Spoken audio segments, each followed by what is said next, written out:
A Daiane e eu temos um recadinho para dar para você aqui no Leitura de Ouvido. Temos muitas ideias para modernizar o podcast, mas para isso a gente precisa da sua ajuda. E o caminho é o financiamento coletivo. Então entre em apoia.se/leitura de ouvido que você pode participar do nosso financiamento contínuo lá mensal. Assim você vai apoiar muito a literatura e o nosso trabalho que a gente ama fazer. E tem também algumas recompensas para quem estiver com a gente mensalmente neste apoio. O Leitura de Ouvido é feito por nós dois apenas, né? Então é um trabalho muito árduo que a gente coloca muito tempo e dedicação em cima. E com seu apoio a gente vai poder continuar e ainda melhorar o nosso podcast. Entra em apoia.se/leitura de ouvido e vem com a gente para essa jornada de herói.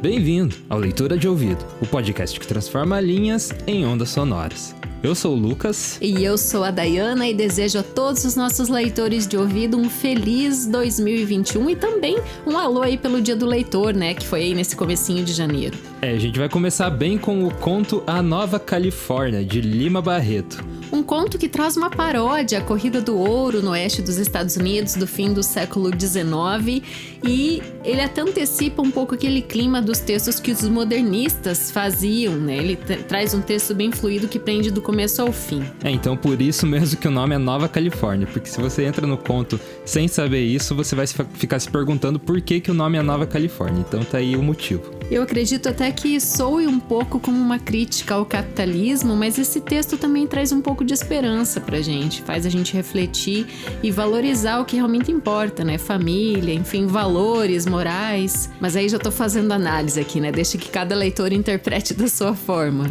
O texto do Lima Barreto, ele tem até alguns tons de mistério, assim, suspense, eu achei nessa história. Mas ele sempre mantém, né, o humor que é inerente aos contos dele. Isso aí, um grande texto, um dos melhores contos do Lima Barreto. Boa leitura.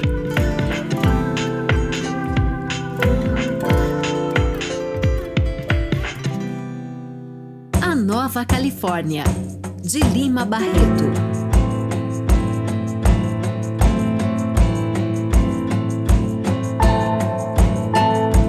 Ninguém sabia de onde viera aquele homem.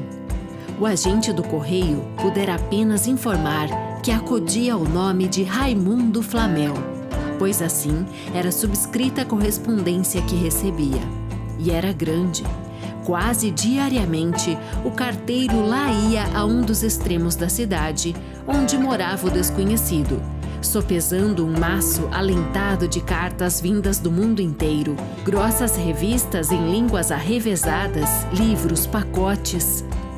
Quando Fabrício, o pedreiro, voltou de um serviço em casa do novo habitante, todos na venda perguntaram-lhe que trabalho lhe tinha sido determinado. "Vou fazer um forno", disse o preto, "na sala de jantar." Imaginem o espanto da pequena cidade de Tubiacanga ao saber de tão extravagante construção. Um forno na sala de jantar!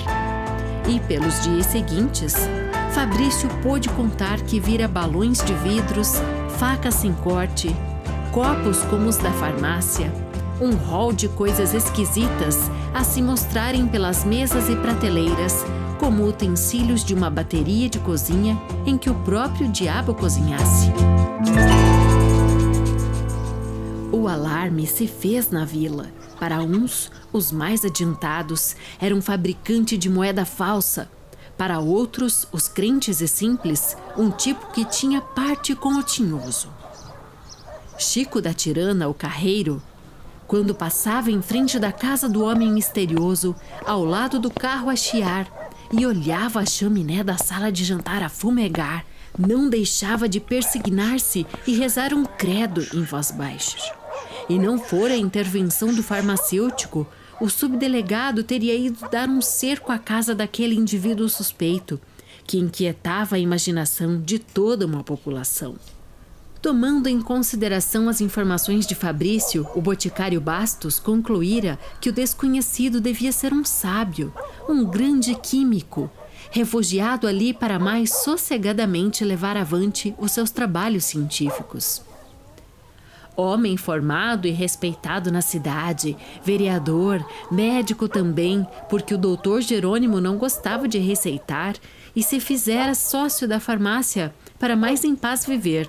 A opinião de Bastos levou tranquilidade a todas as consciências e fez com que a população cercasse de uma silenciosa admiração a pessoa do grande químico que viera habitar a cidade. De tarde, se o viam a passear pela margem de Tubiacanga, sentando-se aqui e ali, olhando perdidamente as águas claras do riacho, cismando diante da penetrante melancolia do crepúsculo. Todos se descobriam e não era raro que, às boas noites, acrescentassem doutor. E tocava muito o coração daquela gente a profunda simpatia com que ele tratava as crianças, a maneira pela qual as contemplava, parecendo apiedar-se de que elas tivessem nascido para sofrer e morrer.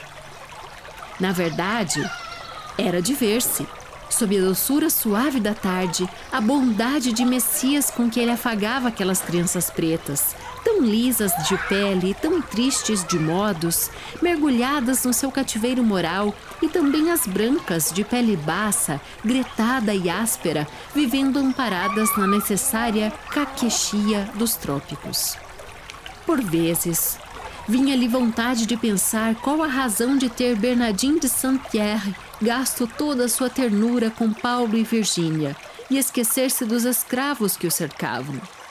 Em poucos dias, a admiração pelo sábio era quase geral, e não o era unicamente porque havia alguém que não tinha em grande conta os méritos do novo habitante.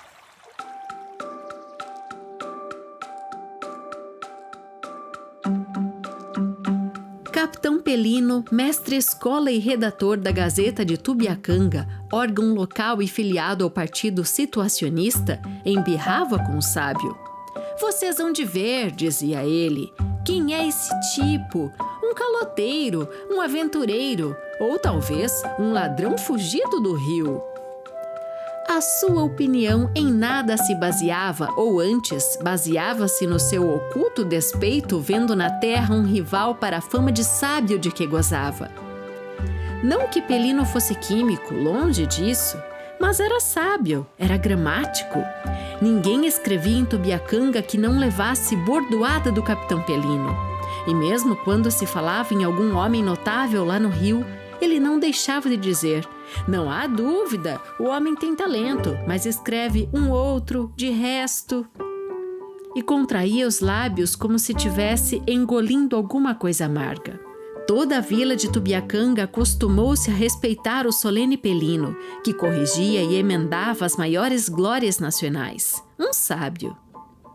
Ao entardecer, depois de ler um pouco o Soteiro, o Cândido de Figueiredo ou o Castro Lopes, e de ter passado mais uma vez a tintura nos cabelos, o velho mestre-escola saía vagarosamente de casa, muito abotoado no seu paletó de brim mineiro, e encaminhava-se para a botica do Bastos, a dar 2 dedos de prosa. Conversar é um modo de dizer, porque era Pelino avaro de palavras, limitando-se tão somente a ouvir. Quando, porém, dos lábios de alguém escapava a menor incorreção de linguagem, intervinha e emendava. "Eu asseguro", dizia o agente do correio, que, por aí, o mestre-escola intervinha com mansuetude evangélica. "Não diga, asseguro, senhor Bernardes, em português é garanto." E a conversa continuava depois da emenda, para ser de novo interrompida por uma outra. Por essas e outras, houve muitos palestradores que se afastaram. Mas Pelino, indiferente, seguro dos seus deveres, continuava o seu apostolado de vernaculismo. A chegada do sábio veio distraí-lo um pouco da sua missão. Todo o seu esforço voltava-se agora para combater aquele rival que surgia tão inopinadamente. Foram vãs as suas palavras e a sua eloquência. Não só Raimundo Flamel pagava em dia suas contas, como era generoso, pai da pobreza. E o farmacêutico vira em uma revista de específico seu nome citado como químico de valor. Havia já anos que o químico vivia em Tubiacanga, quando, uma bela manhã, Bastos o viu entrar na botica dentro. O prazer do farmacêutico foi imenso. O sábio não se dignará até aí visitar fosse quem fosse. E certo dia, quando o sacristão Orestes ousou penetrar em sua casa, pedindo-lhe uma esmola para a futura festa de Nossa Senhora da Conceição, foi com um visível enfado que ele o recebeu e atendeu. Vendo-o, Bastos saiu de detrás do balcão, correu a recebê-lo com a mais perfeita demonstração de quem sabia com quem tratava, e foi quase em uma exclamação que disse: "Doutor, seja bem-vindo!" O sábio pareceu não se surpreender nem com a demonstração de respeito do farmacêutico, nem com o tratamento universitário. Docemente, olhou um instante a armação cheia de medicamentos e respondeu: "Desejava falar-lhe em particular, Sr. Bastos." O espanto do farmacêutico foi grande. Em que poderia ele ser útil ao homem cujo nome corria mundo e de quem os jornais falavam com tão acendrado respeito? Seria dinheiro? Talvez. Um atraso no pagamento das rendas, quem sabe? E foi conduzindo o químico para o interior da casa, sob o olhar espantado do aprendiz, que por um momento deixou a mão descansar no grau, onde macerava uma tisana qualquer. Por fim, achou ao fundo, bem no fundo, o quartinho que lhe servia para exames médicos mais detidos, ou para as pequenas operações, porque Bastos também operava. Sentaram-se. E Flamel não tardou a expor. "Como o senhor deve saber, dedico-me à química. Tenho mesmo um nome respeitado no mundo sábio." "Sei perfeitamente, doutor, mesmo tendo disso informado aqui aos meus amigos." "Obrigado. Pois bem, fiz uma grande descoberta, extraordinária." Envergonhado com o seu entusiasmo, o sábio fez uma pausa e depois continuou: "Uma descoberta... mas não me convém por ora comunicar ao mundo sábio, compreende?" "Perfeitamente." Por isso, precisava de 3 pessoas conceituadas que fossem testemunhas de uma experiência dela e me dessem um atestado em forma para resguardar a prioridade da minha invenção. O senhor sabe, há acontecimentos imprevistos e... Certamente, não há dúvida. Imagine o senhor que se trata de fazer ouro. "Como? O quê?" fez Bastos, arregalando os olhos. "Sim, ouro!" disse com firmeza Flamel. "Como?" "O senhor saberá", disse o químico secamente. "A questão do momento são as pessoas que devem assistir à experiência, não acha?" "Com certeza. É preciso que os seus direitos fiquem resguardados, porquanto..." "Uma delas", interrompeu o sábio, "é o senhor. As outras 2, o senhor Bastos fará o favor de indicar-me." O boticário esteve um instante a pensar, passando em revista os seus conhecimentos, e ao fim de uns 3 minutos perguntou: "O coronel Bentes lhe serve? Conhece?" "Não. O senhor sabe de que não me dou com ninguém aqui." "Posso garantir-lhe que é homem sério, rico e muito discreto." "É religioso?" "Faço-lhe esta pergunta", acrescentou Flamel logo, "porque temos que lidar com ossos de defunto, e só estes servem." "Qual? É quase ateu." "Bem, aceito. E o outro?" Bastos voltou a pensar, e dessa vez demorou-se um pouco mais consultando a sua memória. Por fim falou: "Será o tenente Cavalhais, o coletor, conhece?" "Como já lhe disse, é verdade. É homem de confiança, sério, mas... que é que tem?" "É maçom." "Melhor. E quando é?" "Domingo. Domingo, os 3 irão lá em casa assistir à experiência. Espero que não me recusarão as suas firmas para autenticar a minha descoberta." "Está tratado." Domingo, conforme prometeram, as 3 pessoas respeitáveis de Tubiacanga foram à casa de Flamel. E dias depois, misteriosamente, ele desapareceria sem deixar vestígios ou explicação para o seu desaparecimento. Tubiacanga era uma pequena cidade de 3 ou 4 mil habitantes, muito pacífica, em cuja estação de onde em onde os expressos davam a honra de parar. Há 5 anos não se registrava nela um furto ou roubo. As portas e janelas só eram usadas porque o rio as usava. O único crime notado em seu pobre cadastro fora um assassinato por ocasião das eleições municipais. Mas, atendendo que o assassino era do partido do governo e a vítima da oposição, o acontecimento em nada alterou os hábitos da cidade, continuando ela a exportar o seu café e a mirar as suas casas baixas e acanhadas nas escassas águas do pequeno rio que a batizara. Mas qual não foi a surpresa dos seus habitantes quando se veio a verificar nela um dos repugnantes crimes que se tem memória? Não se tratava de um esquartejamento ou parricídio. Não era o assassinato de uma família inteira ou um assalto à coletoria. Era coisa pior, sacrílega aos olhos de todas as religiões e consciências. Violavam-se as sepulturas do sossego, do seu cemitério, do seu campo santo. Em começo, o coveiro julgou que fossem cães, mas, revistando bem o muro, não encontrou senão pequenos buracos. Fechou-os, foi inútil. No dia seguinte, um jazigo perpétuo arrombado e os ossos saqueados. No outro, um carneiro e uma sepultura rasa.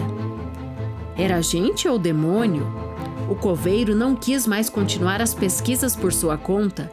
Foi ao subdelegado e a notícia espalhou-se pela cidade. A indignação na cidade tomou todas as feições e todas as vontades. A religião da morte precede todas e certamente será a última a morrer nas consciências. Contra a profanação, clamaram os 6 presbiterianos do lugar, os bíblicos, como lhes chama o povo. Clamava o agrimensor Nicolau, antigo cadete, e positivista do rito Teixeira Mendes. Clamavam o Major Camanho, presidente da loja Nova Esperança. Clamavam o turco Miguel Abudala, negociante de armarinho, e o cético Belmiro, antigo estudante, que vivia ao Deus dará, bebericando Paraty nas tavernas. A própria filha do engenheiro residente da Estrada de Ferro, que vivia desdenhando aquele lugarejo, sem notar sequer os suspiros dos apaixonados locais, sempre esperando que o expresso trouxesse um príncipe a desposá-la, a linda e desdenhosa Cora não pôde deixar de compartilhar da indignação e do horror que tal ato provocara em todos do lugarejo.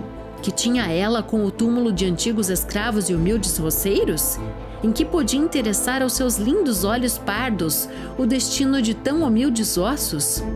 Porventura, o furto deles perturbaria o seu sono de fazer radiar a beleza de sua boca, dos seus olhos e do seu busto nas calçadas do rio? De certo não, mas era a morte implacável e onipotente, de que ela também se sentia escrava, e que não deixaria um dia de levar a sua linda caveirinha para a paz eterna do cemitério. Aí, Cora queria os seus ossos sossegados, quietos e comodamente descansando em um caixão bem feito, em um túmulo seguro, depois de ter sido a sua carne encanto e prazer dos vermes. O mais indignado, porém, era Pelino.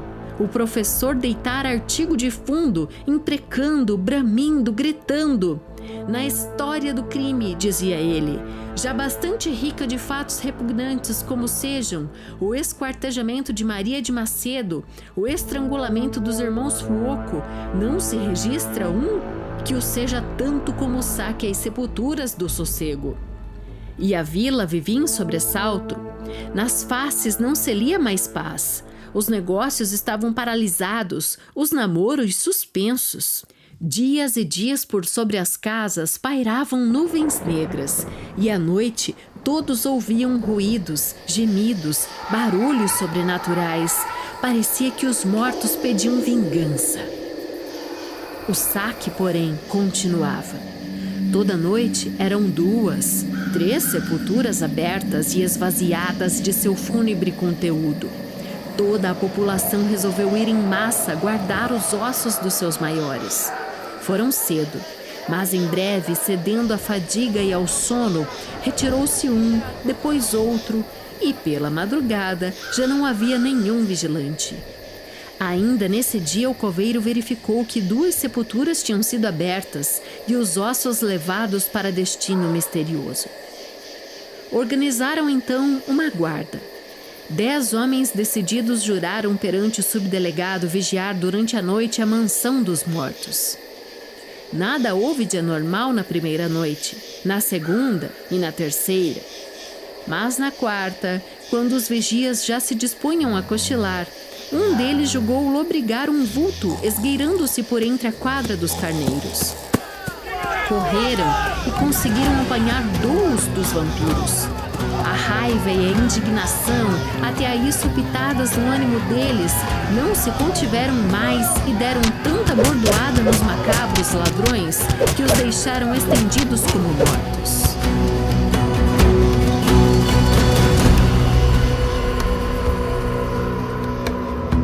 A notícia correu logo de casa em casa, e quando de manhã se tratou de estabelecer a identidade dos 2 malfeitores, foi diante da população inteira que foram neles reconhecidos: o coletor Carvalhais e o coronel Bentes, rico fazendeiro e presidente da Câmara. Este último ainda vivia, e a perguntas repetidas que lhe fizeram, pôde dizer que juntava os ossos para fazer ouro, e o companheiro que fugira era o farmacêutico. Houve espanto e houve esperanças. Como fazer ouro com ossos? Seria possível. Mas aquele homem rico, respeitado, como desceria ao papel de ladrão de mortos se a coisa não fosse verdade? Se fosse possível fazer, se daqueles míseros despojos fúnebres se pudesse fazer alguns contos de réis, como não seria bom para todos eles? O carteiro, cujo velho sonho era a formatura do filho, viu logo ali meios de consegui-la. Castrioto, o escrivão do juiz de paz, que no ano passado conseguiu comprar uma casa, mas ainda não a pudera cercar, pensou no muro, que lhe devia proteger a horta e a criação. Pelos olhos do sitiante Marques, que andava desde anos atrapalhado para arranjar um pasto, pensou logo no prado verde do Costa, onde os seus bois engordariam e ganhariam forças. Às necessidades de cada um, aqueles ossos que eram ouro viriam atender, satisfazer e felicitá-los. E aqueles 2 ou 3 milhares de pessoas, homens, crianças, mulheres, moços e velhos, como se fossem uma só pessoa, correram à casa do farmacêutico. A custo, o subdelegado pôde impedir que varejassem a botica e conseguir que ficassem na praça, à espera do homem que tinha o segredo de todo um Potosí. Ele não tardou a aparecer. Trepado a uma cadeira, tendo na mão uma pequena barra de ouro que reluzia ao forte sol da manhã, Bastos pediu graça, prometendo que ensinaria o segredo se lhe poupassem a vida. "Queremos já sabê-lo!" gritaram. Ele então explicou que era preciso redigir a receita, indicar a marcha do processo, os reativos, trabalho longo que só poderia ser entregue impresso no dia seguinte. Houve um murmúrio, alguns chegaram a gritar, mas o subdelegado falou e responsabilizou-se pelo resultado. Docilmente, com aquela doçura particular às multidões furiosas, cada qual se encaminhou para casa, tendo na cabeça um único pensamento: arranjar imediatamente a maior porção de ossos de defuntos que pudesse. O sucesso chegou à casa do engenheiro residente da Estrada de Ferro. Ao jantar não se falou em outra coisa. O doutor concatenou o que ainda sabia do seu curso e afirmou que era impossível. Isto era alquimia, coisa morta. Ouro é ouro, corpo simples, o osso é osso, um composto, fosfato de cal. Pensar que se podia fazer de uma coisa outra era besteira. Cora aproveitou o caso para rir-se petropolimente da crueldade daqueles botucudos, mas sua mãe, Dona Emília, tinha fé que a coisa era possível. À noite, porém, o doutor, percebendo que a mulher dormia, saltou à janela e correu em direitura ao cemitério. Cora, de pés nus, com as chinelas nas mãos, procurou a criada para irem juntas à colheita de ossos. Não a encontrou, foi sozinha. E Dona Emília, vendo-se só, adivinhou o passeio e lá foi também. E assim aconteceu na cidade inteira. O pai, sem dizer nada ao filho, saía. A mulher, julgando enganar o marido, saía. Os filhos, as filhas, os criados, toda a população, sob a luz das estrelas assombradas, correu ao satânico rendezvous no sossego. E ninguém faltou.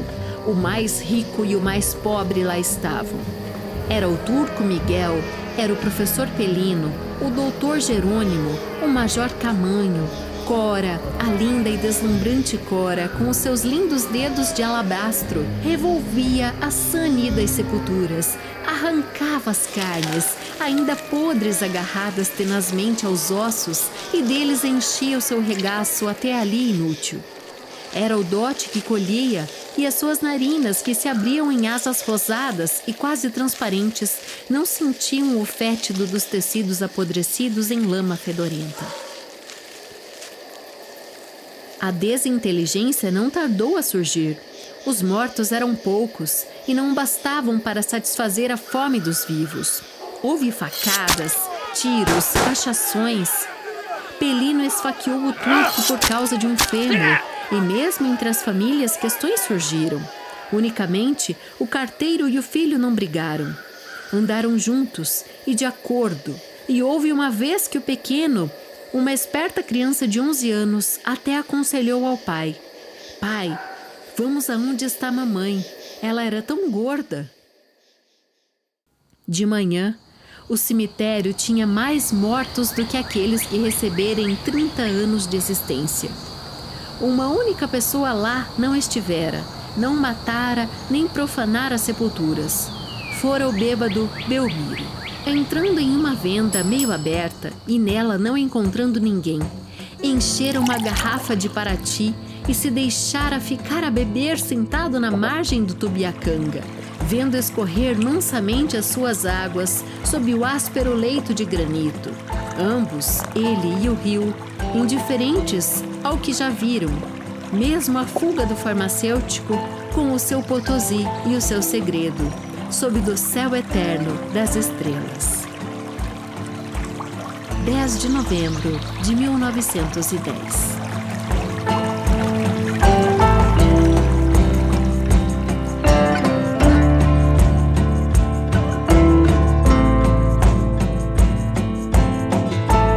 Chegamos ao fim deste Leitura de Ouvido. Se você gostou, siga-nos no Spotify para não perder os próximos episódios. Siga também o @Leitura de Ouvido no Instagram e Facebook. Quer falar com a gente? Manda um e-mail para leituradeouvido@gmail.com e a gente te vê na próxima leitura. O Leitura de Ouvido é dirigido e narrado por Daiana Pasquim. A edição, artes de capa e trilha sonora de abertura são feitas por mim, Lucas Piaseschi. Essa é uma produção da Roca Studios.